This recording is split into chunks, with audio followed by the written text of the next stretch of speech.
പെൻഗ്വിനുകൾ, പറക്കാൻ പറ്റാത്ത പക്ഷികൾ. അങ്ങനെ നമ്മൾ അന്റാർട്ടിക്കയിലെ പെൻഗ്വിനുകൾ താമസിക്കുന്ന അവരുടെ കോളനിയിൽ വന്നിരിക്കുകയാണ്. ഈ അന്റാർട്ടിക് പെനിൻസുലയിലെ ഏറ്റവും വലിയ ജന്തു പെൻഗ്വിൻ കോളനിയാണിത്. എന്റെ മോനെ നോക്കി, ഒരു ലോഡ് പെൻഗ്വിൻ, എന്തോരം നോക്കി.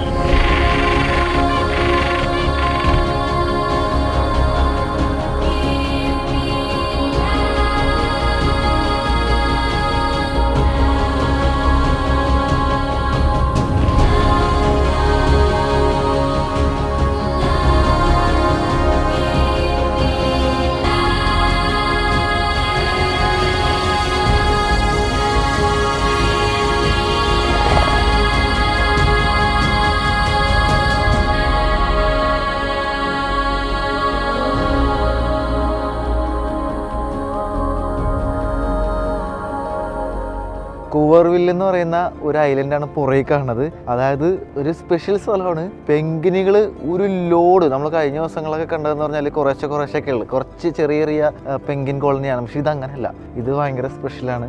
ഒരു ലോഡ് പെൻഗ്വിനെ നമ്മൾ ഒന്നിച്ച് കാണാൻ വേണ്ടിയിട്ട് പോവാണ്. എൻ്റെ മുന്നോ ആ നേരെ കാണുന്ന ആ മലയുടെ താഴത്താണ് ആ പെൻഗ്വിൻ കോളനീസ് ഉള്ളത്.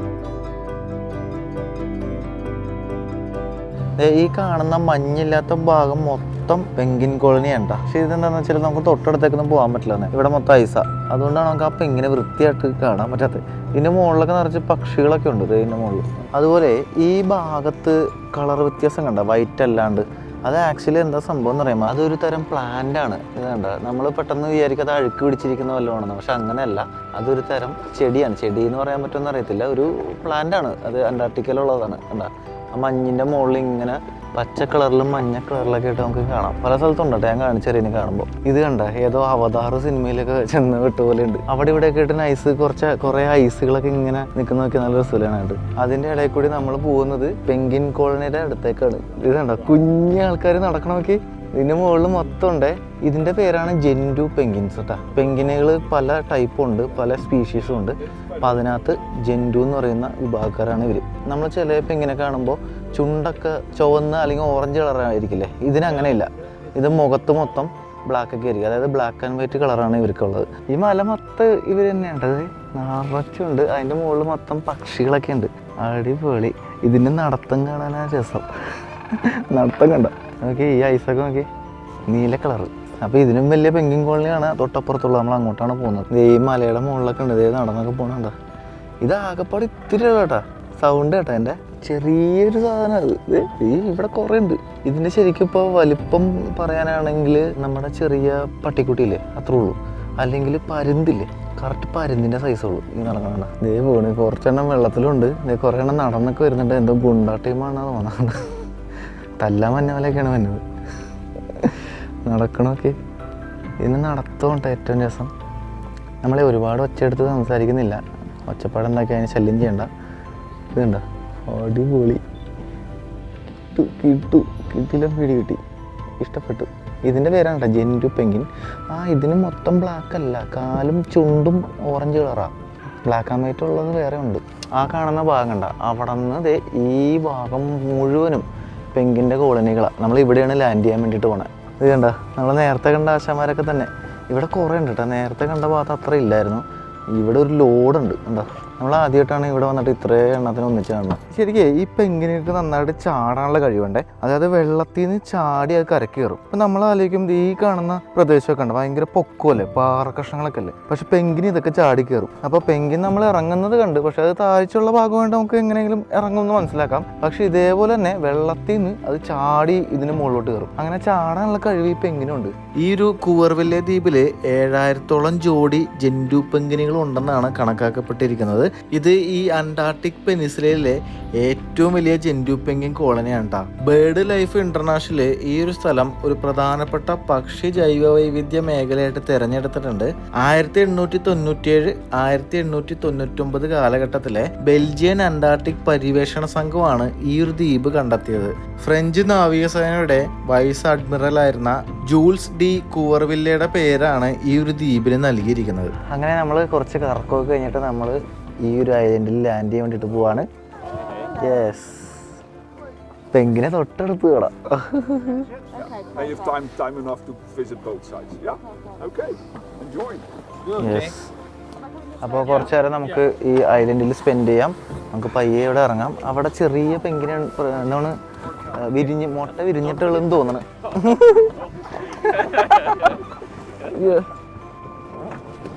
Okay, yes. ഇവിടെ ശരിക്കും ഈ പെങ്കിനുകളുടെ ഇതാ കാഷ്ടം വല്ലതാണെന്ന് അറിയാം. ചെറിയ സ്മെല്ലൊക്കെ ഉണ്ട്.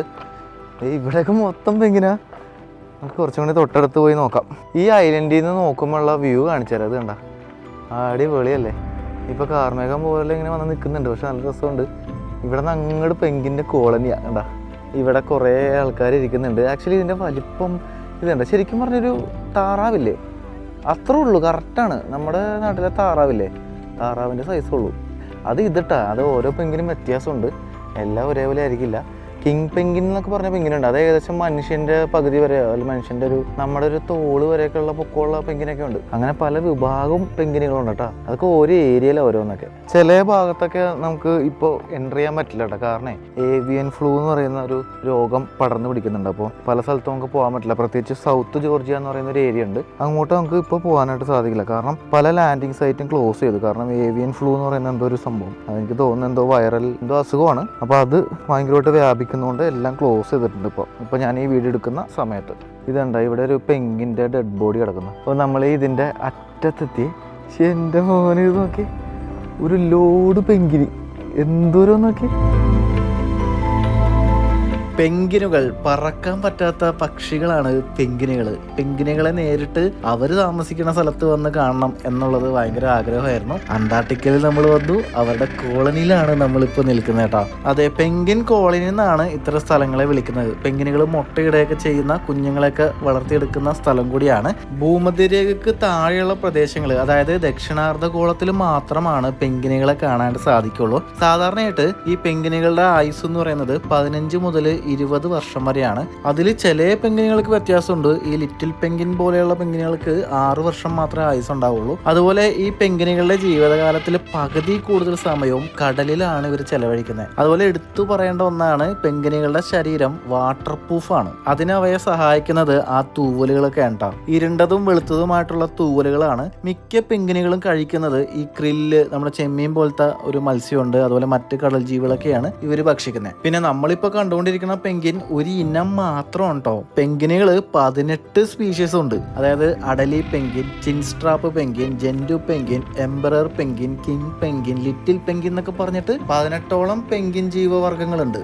ഈ കാണിക്കുന്നത് ആഫ്രിക്കൻ പെങ്കിനാണ്. എന്നാലും ഈ പെങ്കിനുകളെ അവരുടെ നിറങ്ങളിൽ നിന്ന് തന്നെ എളുപ്പത്തിൽ നമുക്ക് തിരിച്ചറിയാൻ സാധിക്കും. ഇതിൽ ഏറ്റവും വലിയ പെങ്കിനാണ് എംബറർ പെങ്കിൻ. മുതിർന്ന ഒരു എംബറർ പെങ്കിന് ഏകദേശം 4 അടി ഉയരം ഉണ്ടാവും. അതുപോലെ 35-40 കിലോ ഭാരം ഉണ്ടാവും. പിന്നെ ഏറ്റവും ചെറിയ പെങ്കിൻ എന്ന് പറയുന്നത് ലിറ്റിൽ പെങ്കിൻ എന്നാണ് പറയുന്നത്. ഇത് പ്രധാനമായിട്ട് ന്യൂസിലാൻഡ് ഭാഗത്താണ് ഉണ്ടാവുക. ഇതിന്റെ ഏകദേശം ഉയരം എന്ന് പറഞ്ഞാൽ 30 സെന്റിമീറ്റർ ഉള്ളൂ. അപ്പോൾ നമ്മൾ ഇപ്പൊ കണ്ടുകൊണ്ടിരിക്കുന്ന പെങ്കിൻ ഏതാണെന്നറിയാമോ? ഇതാണ് ജെൻഡു പെങ്കിൻ. ഈ പെങ്കിൻ സ്പീഷീസിന്റെ സയന്റിഫിക് പേര് എന്താണെന്നറിയാമോ? പൈഗോസെലിസ് പാപ്പുവ. ഈ ജെൻഡു പെങ്കിന്റെ ഏറ്റവും വലിയ പ്രത്യേകത എന്താണെന്ന് വെച്ചാൽ, മറ്റ് പെങ്കിനുകളെ അപേക്ഷിച്ച് ഏറ്റവും വേഗത്തിൽ വെള്ളത്തിനടിയിൽ നീന്താൻ ഇവർക്ക് കഴിയും. മണിക്കൂറിൽ 36 കിലോമീറ്റർ വരെ വേഗത കൈവരിക്കാൻ ഇവർക്ക് സാധിക്കും. അതുപോലെ ജെൻഡു പെങ്കിൻസ് വളരെ തണുത്തതും കഠിനമായിട്ടുള്ള കാലാവസ്ഥയുമായിട്ട് പൊരുത്തപ്പെട്ടു പോകാൻ സാധിക്കുന്ന ജീവികളാണ്. പിന്നെ ഈ ജെൻഡു പെങ്കിന് തന്നെ സബ് സ്പീഷീസും ഉണ്ട്. അതായത് eastern Gentoo പെങ്കിൻ, northern Gentoo പെങ്കിൻ, southern Gentoo പെങ്കിൻ, south Georgia Gentoo പെങ്കിൻ, അങ്ങനെയൊക്കെ പല കാറ്റഗറി ഉണ്ട്.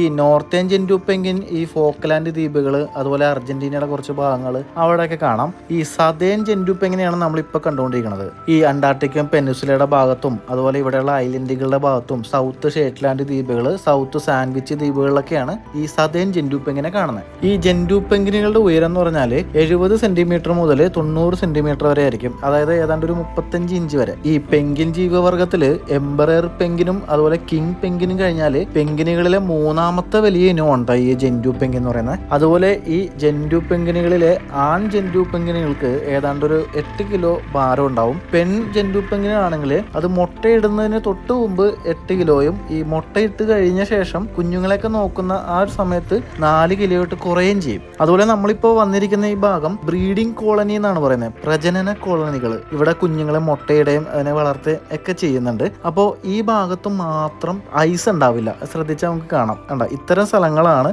മുട്ടയിടാനും അതുപോലെ അവരുടെ കോളനി ആക്കി വെക്കുന്ന സ്ഥലം. അതുപോലെ ഈ ആഴം കുറഞ്ഞ തീരപ്രദേശങ്ങളാണ് ഇവർക്ക് കൂടുതൽ ഇഷ്ടം. അതുപോലെ ഈ അന്റാർട്ടിക്കയുടെ ഭാഗത്തല്ലാണ്ട് സബ് അന്റാർട്ടിക്കൻ ദ്വീപുകളുണ്ട്. അതായത് ഈ ഫോക്ലാൻഡ് ദ്വീപ്, സൗത്ത് ജോർജിയ ദ്വീപ്, സൗത്ത് സാൻഡ്വിച്ച് ദ്വീപ്, അവിടെയും ഈ ജെൻഡു പെൻഗ്വിനുകളുടെ വലിയ കോളനികളുണ്ട്. പിന്നെ വേറൊരു ഇൻട്രസ്റ്റിംഗ് കാര്യം എന്താണെന്ന് വെച്ചാൽ ഈ ജെൻഡു പെൻഗ്വിനുകൾ ഏകഭാര്യാത്തുള്ളവരാണ്. അതായത് ഒരു ഇണ മാത്രമേ ഇവർക്ക് ഉണ്ടാവുള്ളൂ, ഒരു ഇണേനെ മാത്രമാണ് ഇവർ പ്രജനനം നടത്തുന്നത്. അതിന് വിപരീതമായിട്ട് ഏതെങ്കിലും പെൻഗ്വിൻ എല്ലാ അവിഹിതത്തിന് പോയി കഴിഞ്ഞാൽ ഈ കോളനിയിൽ നിന്ന് തന്നെ നാട് കടത്തുന്ന രീതി വരെ ഇവർക്കിടയിലുണ്ട്. അതുപോലെ ഈ ജെൻഡു പെൻഗ്വിനുകൾ കൂടുകൾ ഉണ്ടാക്കും. കൂടെന്ന് പറയാൻ പറ്റില്ല, ഈ കല്ലുകളൊക്കെ ഇങ്ങനെ കൂമ്പാരമായിട്ട് വട്ടത്തിൽ ഇവർ ഉണ്ടാക്കി വെക്കും. ഒരു 20-25 സെന്റിമീറ്റർ വ്യാസമുള്ള ഒരു കൽക്കൂമ്പാരമായിരിക്കും ഇവർ ഉണ്ടാക്കുക. 2 മുട്ടകളായിരിക്കും ഉണ്ടാവുക. അത് ആൺപെങ്കിനും പെൺപെങ്കിനും ദിവസവും മാറി മാറി അടയിരിക്കും. 35 മുതൽ 36 ദിവസം വരെ മുട്ട വിരിയാൻ സമയമെടുക്കും. കുഞ്ഞുങ്ങൾ ഒരു 30 ദിവസം കൂടുകളിൽ തന്നെ ഉണ്ടാവും.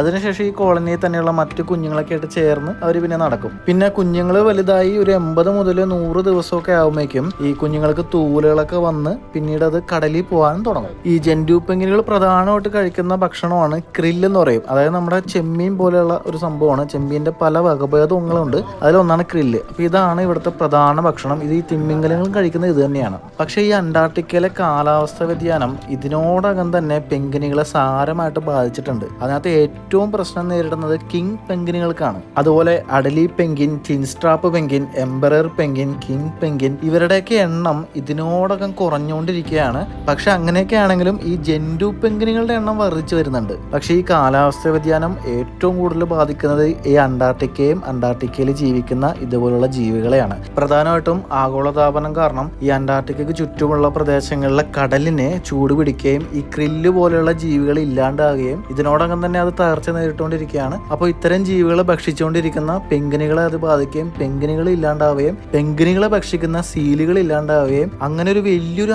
ആവാസ വ്യവസ്ഥ തന്നെ ഇല്ലാണ്ടാവുകയും ചെയ്യുന്നുണ്ട്. ഈ ക്രില്ല് പോലുള്ള ചെറിയ ജീവികൾ പോലും നശിക്കുന്നതിലൂടെ വലിയ തിമിംഗലങ്ങളെ വരെ അത് ബാധിക്കുന്നുണ്ട്. ഈ കാലാവസ്ഥ വ്യതിയാനം കാരണം ഒരു വർഷം ശരാശരി 7% പെൻഗ്വിൻ കുഞ്ഞുങ്ങൾ ഇല്ലാണ്ടാകുന്നു എന്നാണ് കണക്ക്. അങ്ങനെ 2100 കൂടി പെൻഗ്വിനുകളുടെ 80% വംശനാശ ഭീഷണി നേരിടാൻ പോവുകയാണ്. ഈ കാണുന്ന ഈ മനോഹരമായ ജീവികളുടെ കാഴ്ചകളൊക്കെ ഇനി നമുക്ക് പഴയ വീഡിയോകളൊക്കെ എടുത്ത് കാണേണ്ടി വരും. കാരണം വരുന്ന ആളുകളിൽ ഈ ജീവികളെ ഇതേപോലെ കാണാൻ ചിലപ്പോൾ പറ്റിയെന്ന് വരില്ല. അങ്ങനെ പെൻഗ്വിനെ അവരുടെ വീട്ടിൽ വന്ന് കണ്ട് എന്താണല്ലോ അടിപൊളി, നല്ല രസമുണ്ട് കാണാൻ, നല്ല രസം. നടത്തമാണ് ഏറ്റവും അടിപൊളി. ഇവിടെ വേറെ സാധനം കിടപ്പുണ്ടല്ലോ, ഇതെന്താണെന്നറിയാമോ? ഈ കിടക്കുന്നത് തിമിംഗലത്തിൻ്റെ അസ്ഥിയാണ്. എന്താ ഏതോ സമയത്ത് ചത്തോയ തിമിംഗലം. ഇവിടെ മൊത്തം ഈ കാണുന്നത് ഈ പെൻഗ്വിൻ്റെ തൂവലുകളൊക്കെയാണ്.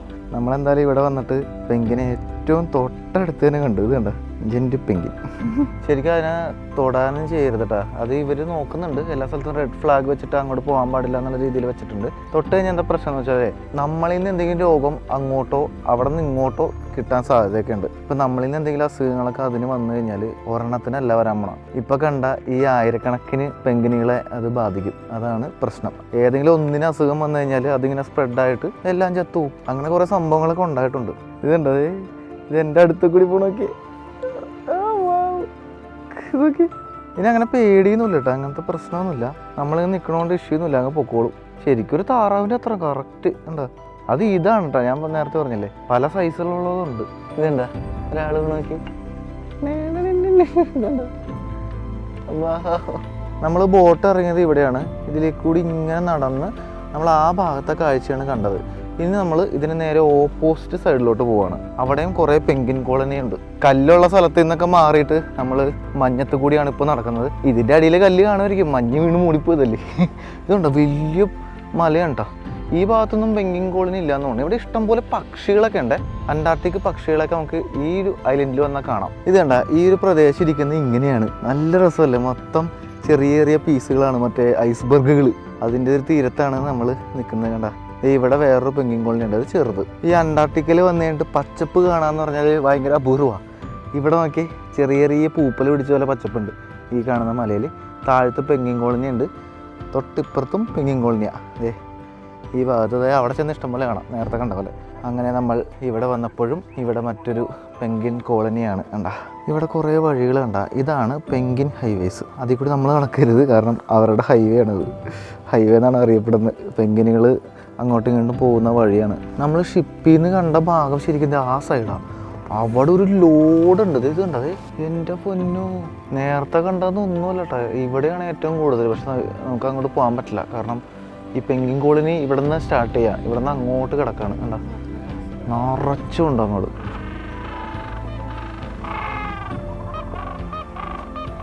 ഈ മുട്ട വിരിഞ്ഞ പെൻഗ്വിനുകളുണ്ട്, കുഞ്ഞു പെൻഗ്വിനുകൾ. പക്ഷെ അത് കാണാൻ ഭയങ്കര ബുദ്ധിമുട്ടാണ്. അത് അതിൻ്റെ ഉള്ളിലോട്ട് കൊണ്ടുവരും. അത് ശരിക്കും ആ ഭാഗത്തൊക്കെ ഉണ്ടെന്ന് പറഞ്ഞു. മുട്ട വിരിഞ്ഞ കുഞ്ഞെന്ന് പറയുമ്പോൾ ഇത്ര ഉണ്ടാവുള്ളൂ, കോഴിക്കുഞ്ഞിനെ പോലെ ഇരിക്കും, അത്രേ ഉള്ളൂ.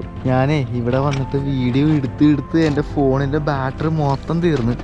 അത് മാത്രമല്ല ഇവിടെ തണുപ്പുള്ളതുകൊണ്ട് ബാറ്ററി പെട്ടെന്ന് ഡ്രെയിനായി പോകുന്നുണ്ട്. അങ്ങനെ ഒരു പ്രശ്നമുണ്ട്. ഇത് എന്തോരം എടുത്തിട്ട് മതിയാവുന്നില്ല, അതേ പോകുന്ന ഒരാൾ. എന്ത് രസമാണ്, രക്ഷയില്ല കേട്ടോ. ഇതിങ്ങനെ പൊക്കോണ്ടിരിക്കുക. നമ്മളങ്ങനെ പേടിയും സംഭവമൊന്നുമില്ല കേട്ടോ. അതിങ്ങനെ സൈഡിൽ കൂടി ഇങ്ങനെ പോകും. തൊട്ടടുത്ത് തൊടാൻ ചെല്ലാൻ പറ്റില്ല. അങ്ങോട്ട് അടുത്തേക്ക് വന്നാൽ ഓടുന്നുണ്ട്. പക്ഷേ ഇത് നോക്കി കറക്റ്റ് താറാവ്. കറക്റ്റ് താറാവ്, വേറെ ഒന്നും പറയാനില്ല. ആ ഭാഗത്തെ പെൻഗ്വിൻ കോളനി കണ്ട ശേഷം നമ്മൾ നേരെ ഇതിൽ കൂടി നടന്ന് ആ അറ്റത്തുള്ള പെൻഗ്വിൻ കോളനി കണ്ടു. അതിനുശേഷം തിരിച്ച് നമ്മൾ വീണ്ടും നടന്ന് വന്ന് ബോട്ടിലോട്ട് കയറാൻ വേണ്ടിയിട്ട് പോവാണ്. ഇവിടെ ഈ കാണുന്നതൊക്കെ മഞ്ഞുരുകി പോകുന്ന വെള്ളം ഇത് കണ്ടതേ, മഞ്ഞുരുകിയിട്ട് കടലിലോട്ട് ഒഴുകി പോവാണ് കാണുന്നത്. ഒഴുകിക്കൊണ്ടിരിക്കുന്നത്. ഇവിടെ ഇഷ്ടംപോലെ അരുവി പോലെ ഉണ്ട് കണ്ടോ. ഇവിടെ വേറെ സംഭവം ഉണ്ട്, ഞാൻ നേരത്തെ കാണിച്ച. ഇത് ആക്ച്വലി ഇതൊരു ടൈപ്പ് പ്ലാന്റ് ആണ്. ഇത് കണ്ടോ, ഇത് ആക്ച്വലി അഴുക്ക് പിടിച്ചിരിക്കുന്നതല്ല. ഇതെല്ലാം പ്ലാന്റ്, ഒരു പച്ച കളർ. ഇത് കണ്ടോ ഇവിടെ കാണുക, അഴുക്ക് പിടിച്ച പോലെ ഇരിക്കുമെന്ന് തോന്നുമെങ്കിലും അതൊരു ടൈപ്പ് പ്ലാന്റാണ്. ഇവിടെ ഉള്ളതാണ് കണ്ടോ. ശരിക്കും പറഞ്ഞാൽ നമ്മുടെ നാട്ടിൽ പായലൊക്കെ ഇല്ലേ, അത് തന്നെ സാധനം. അതേപോലെ അതിൻ്റെ വേറെ ടൈപ്പ്. ശരിക്കും നമ്മൾ പെൻഗ്വിനുകൾ നടക്കുന്ന കണ്ടു, നീന്തുന്ന കണ്ടു, ചാടിപ്പോകുന്ന കണ്ടു. വേറൊരു ടൈപ്പ് ഉണ്ട്, ഇത് മഞ്ഞത്ത് കൂടി ഇങ്ങനെ തെന്നിപ്പോവും. അത് ആക്ച്വലി അവിടെ ഉണ്ട്, അതിൻ്റെ സൂം ചെയ്ത് കാണിക്കാൻ പറ്റില്ല. അതായത് ഇങ്ങനെ കിടക്കും കമന്നങ്ങ്, എന്നിട്ട് നീന്തി പോണ പോലെ മഞ്ഞത്ത് കൂടി തെന്നി പോവും. അങ്ങനെയും പെൻഗ്വിനുകൾ നടക്കോട്ടാ. അല്ല, പെൻഗ്വിനുകൾ പോകും, നടക്കുമല്ല, നീന്തണ പോലെ കരയിൽ മഞ്ഞത്ത് കൂടി തെന്നിപ്പോവും. ഞാൻ ഇവിടെ നിന്നിട്ട് ഇതിനിങ്ങനെ സൂക്ഷിച്ച് വീക്ഷിച്ചുകൊണ്ടിരിക്കുകയാണ്. ഇതിൻ്റെ പ്രത്യേകതയൊക്കെ എന്താണ്, എങ്ങനെയാണ്. ആക്ച്വലി താറാവ് തന്നെ സാധനം, താറാവിൻ്റെ വേറൊരു രൂപം, അത്രേ ഉള്ളൂ. പറക്കാനൊന്നും പറ്റില്ല, നീന്തി കിടക്കാം. കാലൊക്കെ ഇല്ലേ, കാലൊക്കെ ആക്ച്വലി കറക്റ്റ് താറാവ് തന്നെയാണ്. കറക്റ്റ് താറാവ്, അതായത് തല ഒരു പക്ഷിയുടെ പോലെയും ഉടല് താറാവും, അതാണ് സാധനം. പിന്നെ കളർ വ്യത്യാസം ഉണ്ടെന്നുള്ളൂ. ആ കണ്ടോ, ശരിയാണ്. അപ്പോൾ നമ്മൾ ഈ ഐലൻഡിൽ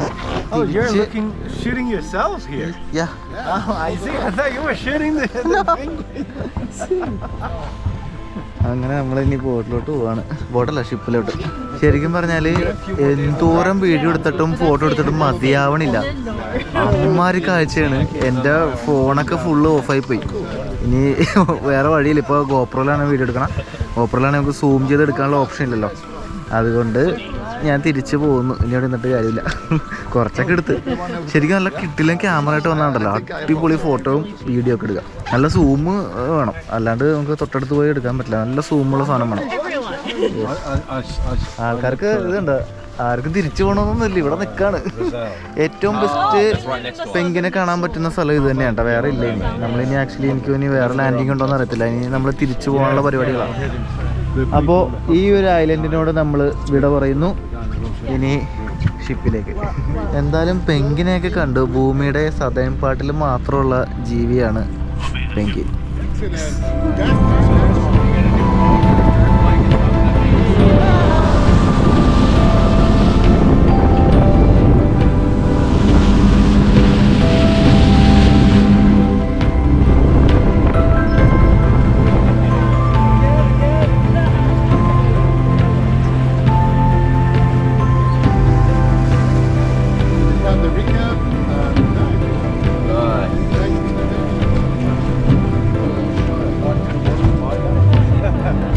പുറത്ത് പോയി വന്നു കഴിഞ്ഞാൽ നമ്മൾ നേരെ കാലൊക്കെ കഴുകി, കാലല്ല ബൂട്ടൊക്കെ കഴുകി, അതിനുശേഷം ഇവിടെ ഒരു പിങ്ക് കളറിലെ വെള്ളം വെച്ചിട്ടുണ്ട്.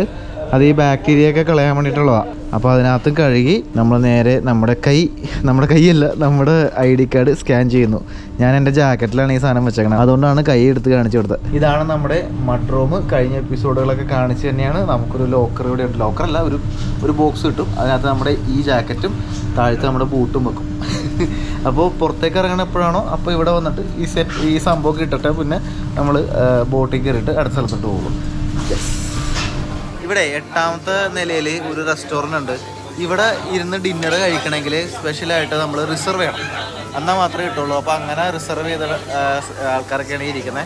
അപ്പോൾ നമുക്ക് വേണ്ടിയിട്ട് ജിഷ്ണു ചേട്ടൻ റിസർവ് ചെയ്തിട്ടുണ്ടായിരുന്നു. അപ്പോൾ ഞാൻ നമ്മുടെ ഹോങ്കോങ്കാരി ചേച്ചിയുണ്ട്, വെറോണിക്കാറെ വെറുതെ വൈകി എല്ലാവരും സോറി ഇടയ്ക്ക് മറന്നത്. പിന്നെ നമ്മുടെ ബിജു ചേട്ടനുണ്ട്. അപ്പോൾ ഞങ്ങളെല്ലാവരും കൂടി ഈ ഒരു ടേബിൾ റിസർവ് ചെയ്തു. ഇന്ന് ഇവിടെ വെറൈറ്റി ഫുഡാണ് കിട്ടണേ.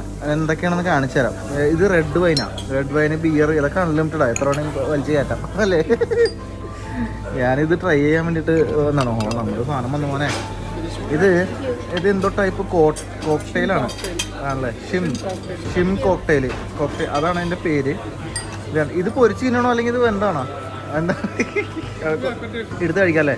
അപ്പോൾ എടുത്ത് കഴിക്കാം. എന്തൊക്കെ സാധനമാണെന്ന് എനിക്ക് അറിയില്ല കേട്ടോ. വേറൊരു കിടില ഐറ്റം വരും, കാണിച്ചുതരാം. ഇതാണ് ഞാൻ ആ പറഞ്ഞ സാധനം. ഇത് കണ്ട, ഈ കല്ല് ചുട്ടു പഴുത്തിരിക്കുന്ന കല്ലാണ്. ഇത് എത്ര ഡിഗ്രി ആയിട്ടാ? 450 450 ഡിഗ്രി ചൂടുണ്ടായിരുന്നു. അപ്പോൾ അതിനകത്ത് ഈ സാധനം, ഇത് ഞാൻ പറഞ്ഞത് ഇതാണ് ആടാണ്. ഇത് എന്ത് പീസാ? ആടിൻ്റെ അല്ല, പീസിൻ്റെ. അപ്പോൾ ഈ ആട് ഇവിടെ കിടന്ന് കുക്കായി വരണം. കണ്ട, തിരിച്ചു മറിച്ചൊക്കെ ഇട്ട് വെന്ത് കഴിയുമ്പോൾ തിന്നാം. ഇതാണ് സെറ്റപ്പ്, ഇവിടുത്തെ സ്പെഷ്യലാണ്. അതേപോലെ നമ്മുടെ ഇപ്പോഴത്തേക്കാണ് ചേട്ടൻ പറഞ്ഞേക്കണ ബീഫും അതുപോലെ തന്നെ ഇത് നോക്കിയ പൊളി സംഭവം. കിട്ടുന്ന എക്സ്പീരിയൻസ് ആണ് കേട്ടോ. അപ്പോൾ ഇനി ഇത് വെന്തോ ഇല്ലെന്ന് അങ്ങനെ അറിയുമെന്ന് എനിക്കറിയില്ല. മറച്ചും തിരിച്ചിടാം. ഇതെന്താ? ഇത് ബീഫ് ഇത് മിക്സ്ഡ് ആണ് പുള്ളിക്കാരി പറഞ്ഞേക്കണ. ഇത് സാൽമൺ ഉണ്ട്, ബീഫുണ്ട്, ലാമ്പുണ്ട്, എല്ലാം ഉണ്ട്. അത് മിക്സ്ഡാണ്. ഇത് മറിച്ചിടാറായ എത്ര മിനിറ്റ് കൂടുമ്പോൾ മറിക്കണ്ടേ? 1 മിനിറ്റ് കൂടുമ്പോൾ മറിച്ചിടണം. ഓക്കെ, കഴിഞ്ഞു പോലെ. എന്തൊരു കഷ്ടമല്ല. റെസ്റ്റോറൻറ്റ് വന്നിട്ട് നമ്മൾ കുക്ക് ചെയ്ത് കഴിക്കണം. ഇതേ ഞാൻ സൈഡ് മുറിയാൻ വേണ്ടിയിട്ട് നൈസായിട്ട് ഇങ്ങനെ ഇട്ടതാണ്. ഇതിൻ്റെ ഉള്ളിൽ നിന്ന് തന്നെ ആ ഒരു എണ്ണമയം പോലൊരു സംഭവം വന്നിട്ട് അങ്ങനെ ഇത് മുരിയുന്നുണ്ട് കേട്ടോ. ഇത് കൊള്ള പരിപാടി. ഇറച്ചിയിൽ നിന്ന് തന്നെ അതിൻ്റെ ഒരു വെള്ളം ഇറങ്ങിയിട്ട് ഇത് മുരിയാണ്.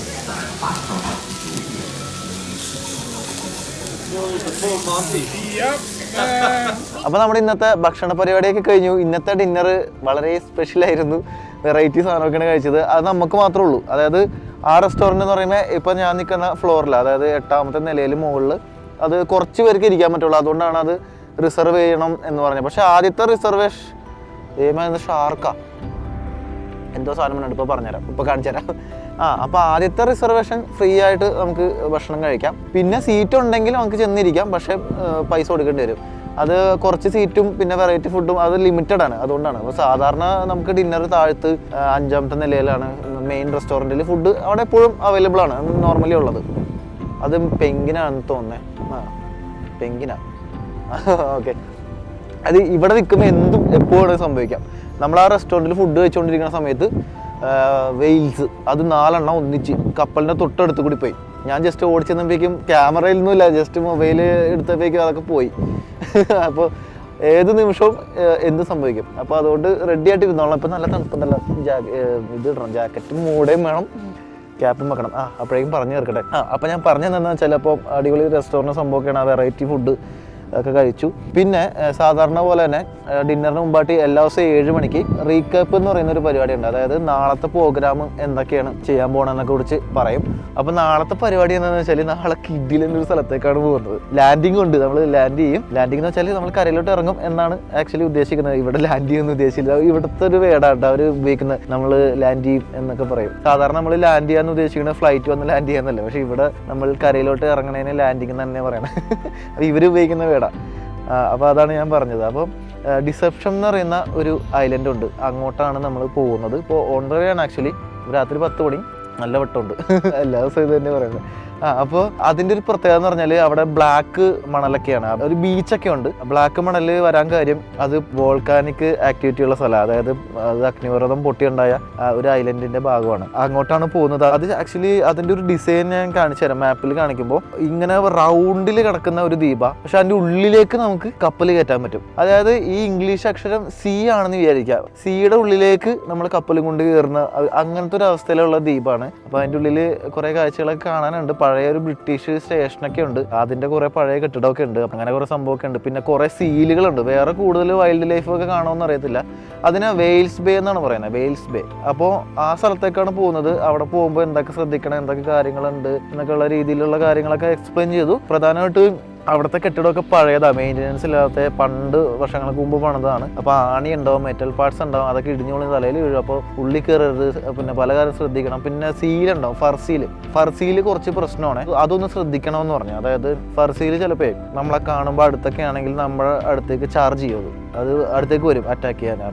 അപ്പോൾ അതെങ്ങനെ തടുക്കാം എന്നൊക്കെ പുള്ളി പറഞ്ഞു തന്നെ. അത് നമ്മൾ ഓടാണ്ട് നമ്മൾ അനങ്ങാണ്ട് അവിടെ തന്നെ നിന്നിട്ട് കൈ കൊണ്ട് ഇങ്ങനെ സ്റ്റോപ്പ് എന്ന രീതിയിൽ കാണിച്ചു കഴിഞ്ഞാൽ അത് വലിയ കുഴപ്പമില്ലാണ്ട് വരില്ല, അങ്ങനെയൊക്കെ പറഞ്ഞു തന്നു. അതൊക്കെയാണ് മെയിനായിട്ട് ശ്രദ്ധിക്കേണ്ട കാര്യങ്ങൾ. പിന്നെ നാളെ വേറെ കിടിലൊരു സംഭവമുണ്ട്, പോളാർ പ്ലഡ്ജ്. കടലിൽ ചാടും നമ്മൾ അന്റാർട്ടിക്കയിൽ. നാളത്തെ ടെമ്പറേച്ചർ അറൗണ്ട് ഒരു 2 ഡിഗ്രിയാണ്, നല്ല തണുപ്പുണ്ട്. ഇപ്പോൾ 2 ഡിഗ്രിയാന്ന് തോന്നുന്നു. അപ്പോൾ 2 ഡിഗ്രിയിൽ അന്റാർട്ടിക്കയിൽ കടലിൽ ചാടും, അതും വോൾക്കാനിക് ആയിട്ടുള്ള സ്ഥലത്ത്.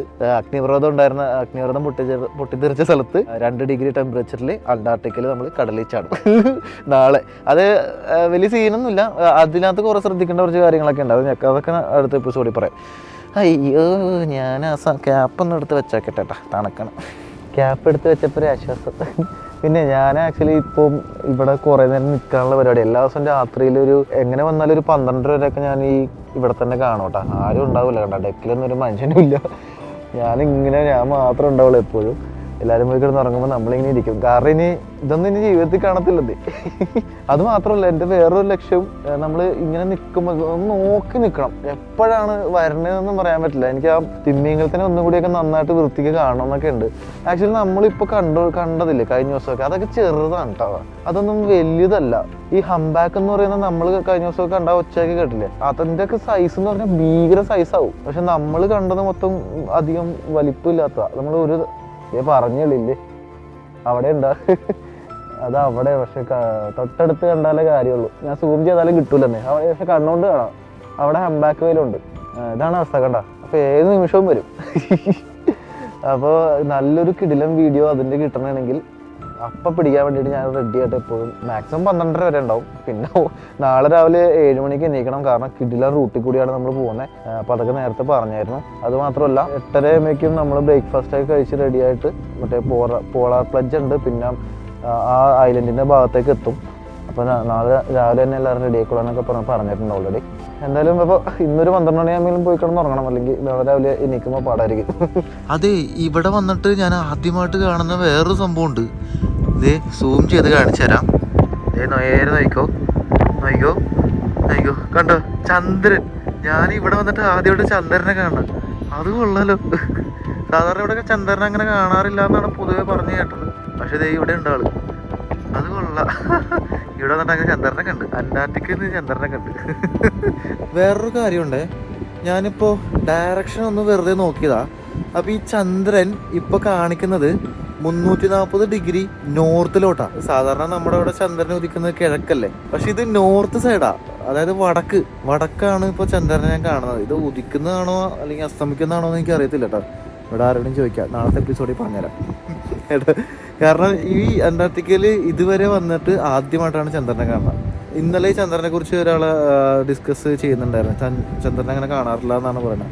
എനിക്കറിയത്തില്ല, നാളെ ഞാൻ ചോദിച്ചിട്ട് കൃത്യമായിട്ട് പറഞ്ഞുതരാം. ഓക്കെ, ഇന്ന് എന്തായാലും പുറത്തിറങ്ങി ഇവിടെ നിന്നത് മുതലായി എന്ന് വേണമെങ്കിൽ പറയാം. കാരണം എനിക്ക് ചുറ്റും തിമിംഗലങ്ങളാണ്. ഇതാകെയുള്ള പ്രശ്നം എന്താണെന്ന് വെച്ചാൽ കുറച്ച് ദൂരെയാണ്, അതുകൊണ്ട് മാക്സിമം സൂം ചെയ്തൊക്കെ കിട്ടാവുന്നതൊക്കെ ഉള്ളൂ. തൊട്ടടുത്തല്ല കാണുന്നത്, പക്ഷെ കണ്ണുകൊണ്ട് കാണാം.